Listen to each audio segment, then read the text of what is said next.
Hello, everyone. I'm just gonna go over support and resistance with you guys.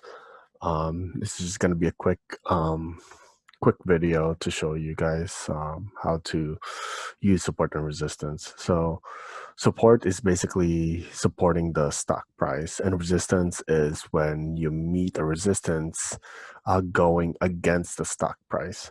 So, as you can see over here, the stock price is going up.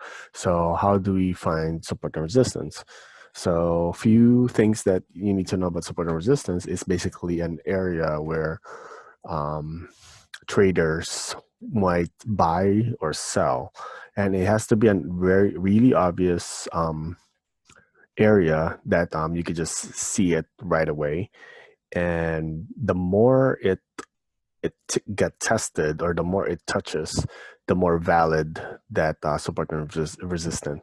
And also, the third is the more you hit it, the stronger it gets. However, the more you hit it in very consecutive times, it most likely will break. So I'm just gonna show you over here. So what's the most obvious here, which is this,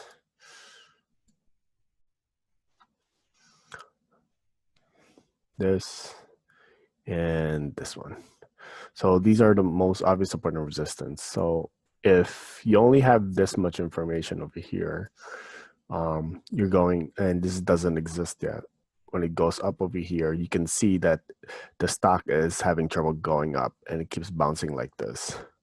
And then finally broke through, and you need like a really hard push to break through. Think of it as a hammer. You're hammering down one, two, three, then break it apart, break it. And then as it goes up again over here, now it starts to break this resistance.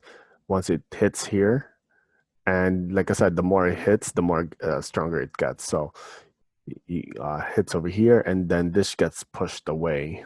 But then, because it was trying to go down over here, this resistance before, now it becomes a support. So you can high probability that it's gonna bounce over here. And as you can see, the way that candle move up like that, it basically has a good support here. So it bounced like that, and then they keep trying to put pressure on it, but then it keeps bouncing up.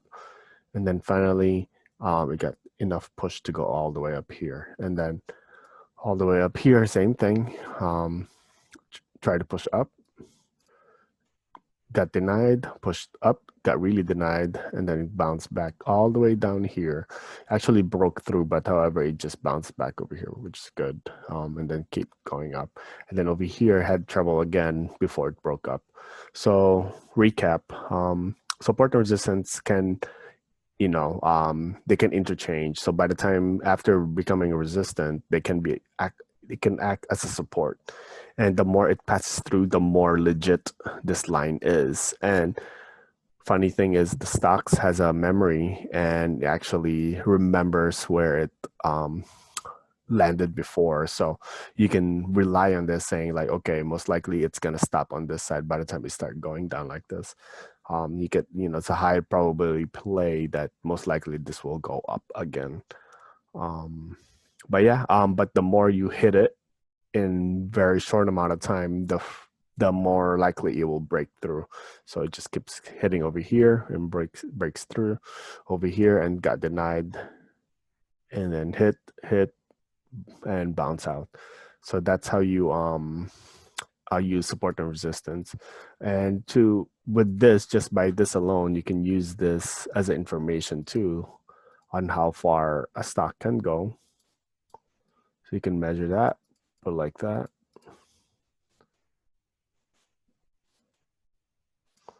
Or like this.